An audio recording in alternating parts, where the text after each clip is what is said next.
Räägin siis sellest, kuhu me oma Metashare'i repositooriumiga oleme jõudnud. Ma vaatan, et enam-vähem kõik vist selle omaaegse Metashare'i projektiga on kursis ja praeguseks hetkeks küll vist see ametlik Metashare'i sõlme ülalpidamise kohustus on lõppenud, aga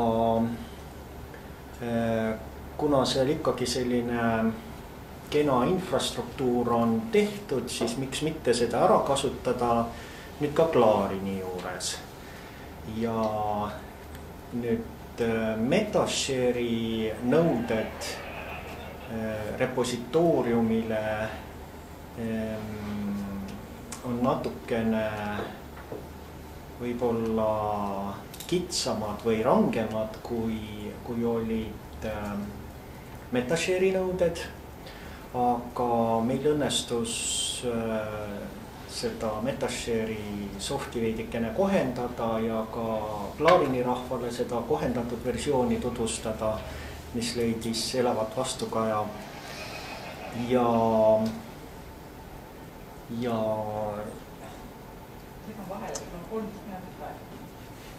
ma saan aru, jah. Ma asun siis kohe asja juurde. Ja siis ma vaatasin just, et millest me aasta tagasi rääkisime sellest, et Metashare võiks olla eesti keeles, et tal võiks olla üks taati kaudu sisse logimine ja et seal võiks siis automaatselt omistada kas biite või toisid näiteks, siis nüüd need asjad on kõik olemas, 2 esimest täisversioonis ja viimane siis Metashare'i katseversioonis. Praegu Metashare'is on meil 41 keeleressurssi, ma saan aru, et see vist natukene on halvasti nähtav siit ekraani pealt praegu ja kui valida keeleks eesti keel, siis täiesti tavaleht on eestikeelsena olemas.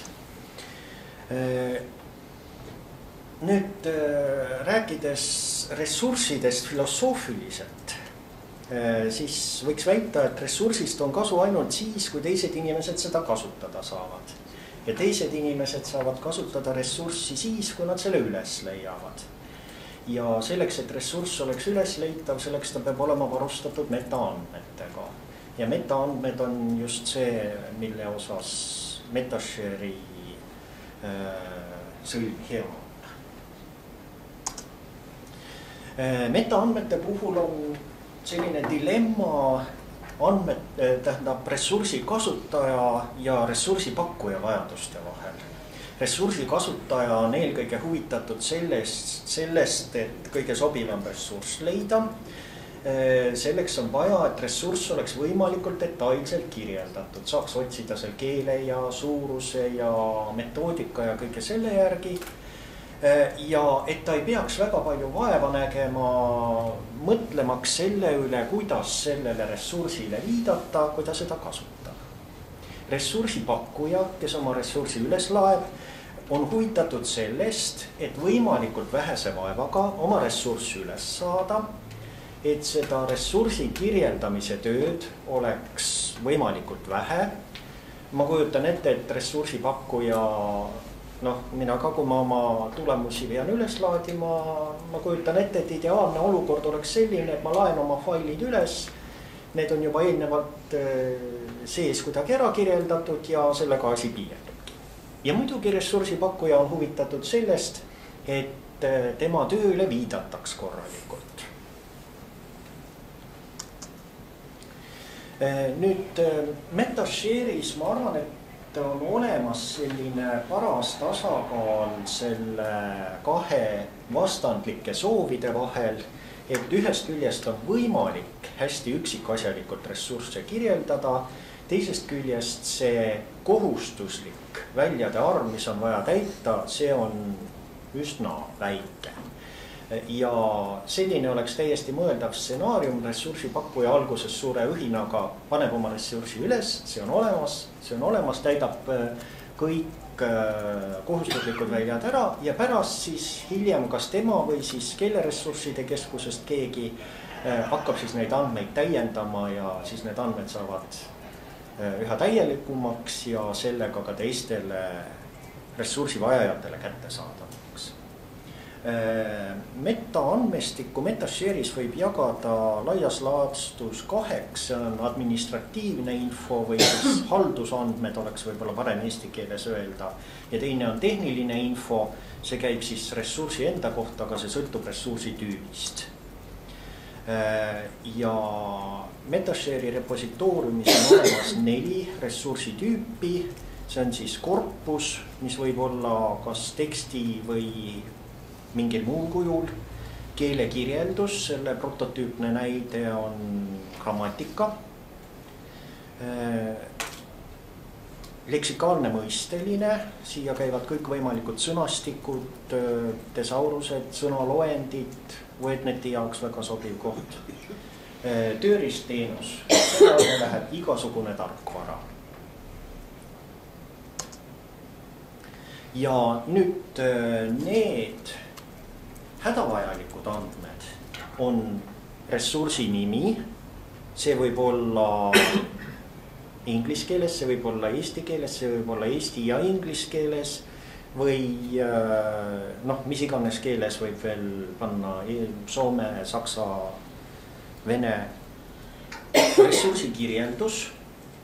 Selle minimaalsele pikkusele piiranguid ei ole, aga võiks siiski mingisugune tutvustus olla, see võiks olla selline, mida lugedes inimene, kes midagi asjast ei tea, saab mingisuguse ettekujutuse. No ütleme selline artikli abstrakti mahus. Kättesaadavus, kas ressurss on kohe allalaetav, missuguse litsentsiga teda kätte saab, kas peab kontakteeruma ressursi haldajaga või midagi muud sellist. Ja ressursi pakkuja kontaktandmed. Ja vajalikud tehnilised andmed sõltuvad konkreetsest ressursist, aga üldiselt kuuluvad sinna ressursi alatüüp, ütleme niimoodi, kas korpuse puhul on tegemist tekstikorpusega või puudepangaga või hoopis suulise kõnekorpusega. Ja iga esitusviisi kohta on vähemalt vaja teada seda, et mis keeli ta hõlmab, kas ta on ükskeelne või mitmekeelne ja kui suure mahuga ta iga keele kohta on.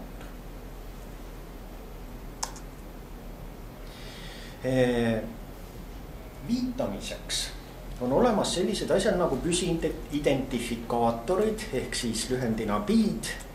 Ja selle põhiline eesmärk on see, et oleks olemas link, mis ei muutu. Kui teil on ressurss kusagil oma koduleheküljel üleval, siis seal on üks URL, mille kaudu teda kätte saab, kui ta pannakse Metashare'i või kuhugi mujale keeleressursside keskuse repositooriumisse, siis see URL muutub, aga see püsiidentifikaator võiks jääda samaks. Lisaks sellele on olemas selline eriliik identifikaator nagu Digital Object Identifier ehk DOI ja lisaks sellele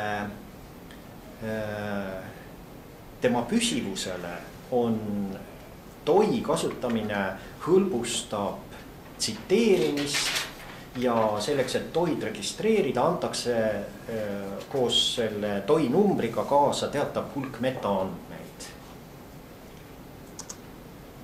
Vaatame DOI järgi otsingut ja tsiteerimist ühe väikese näitega.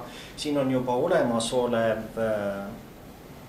Metashare'is kirjeldatud korpus, otsisin tegija Muisnek järgi ja leidsin, et on olemas siin vähemalt 5-6 erinevat korpust ja praegu siis võtsin selle kõige viimase, mis on siin Corpus of Estonian Fiction, vaatasin selle DOI numbri ära ja selleks, et saada nüüd mõistlik kirje, mida panna otse artiklisse näiteks, on olemas selline tore abivahend nagu TOI tsiteerimise vormindaja ja sisestades siia TOI numbri on võimalik valida, missuguses stiilis saada tsiteering sellele allikale, missuguses keeles ja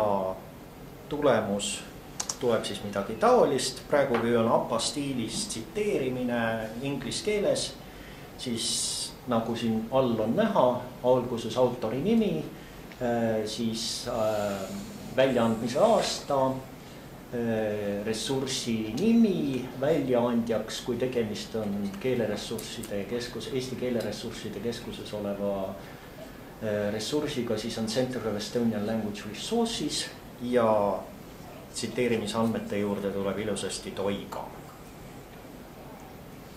Ja päris viimane uudis on see, et selleks, et nüüd oma ressursile TOI-d saada, selleks ei ole vaja eraldi vaeva näha, keeleressursside keskus teeb selle töö ära ja seesama TOI viide siin nüüd ressursi kirjelduse juurde ilmub, siit on võimalik see kohe saada ja siis see tsiteerimisabi kasutades saada kohe viite variant.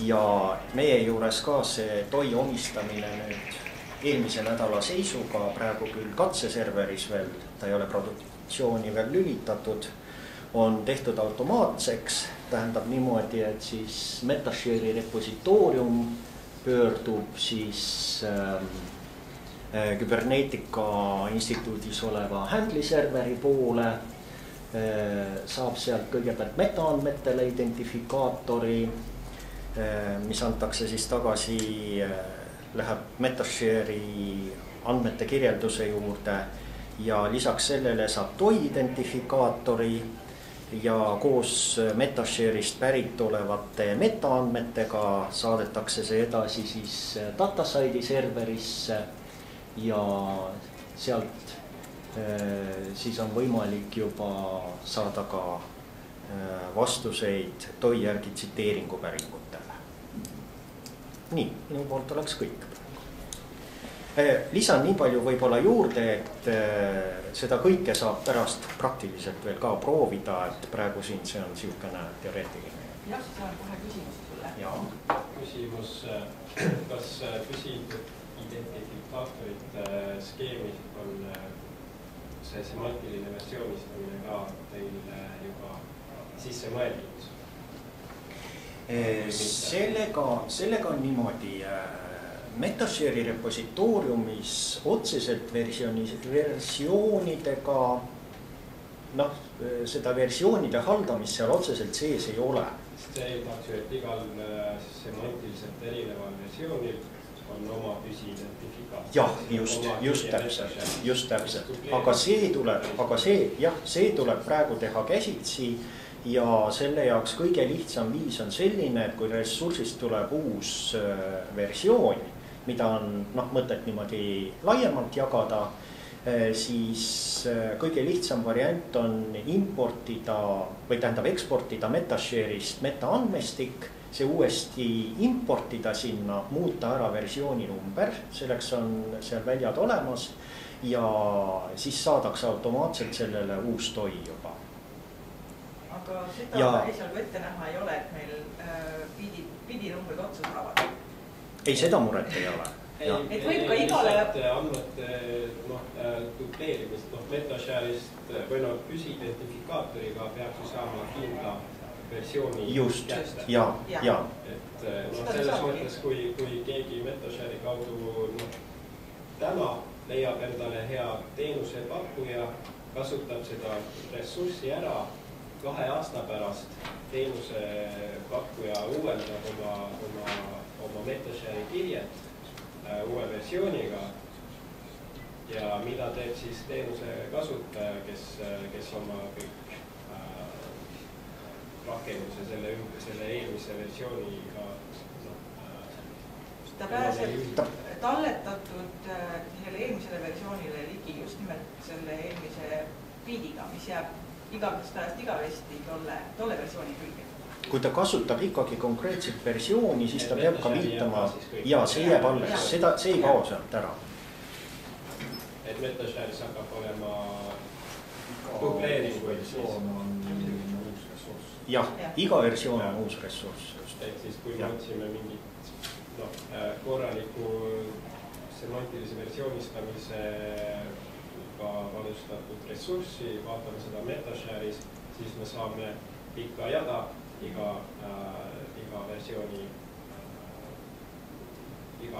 siis oma kirja. Jah, see on veel see asi, et MetaShare'is see ressursipakkuja, kes kirjeldab oma uue versiooni ära seal MetaShare'i registris, saab ütelda, et misuke jääb tema avalikkusele publitseeritud versiooniks, aga kõik, kes on kasutanud varasemaid versioone, kellel on see biid olemas, saavad eelmistele ka ligi. Lihtsalt, et üks on see, mis on see kõige viimane või kõige rohkem reklaamitud versioon. Aga saab vist ka paralleelselt mitut teha peamiseks avalikustatavaks. Ei no, tähendab, ta peab nagunii jääma avalikuks, aga seal algus need nagu seotud ressursid, et sealt saab siis märkida neid eelnevaid ja järgnevaid versioone. Kas on veel küsimusi praegu Neemele? Et kuna meil on nii lahkesti planeeritud kohvipaus, siis me teeks selle koha peal nüüd väikse pausi ja läheks jooksema kohvid ja muud asjad ära ja tuleksime tagasi 45-ks.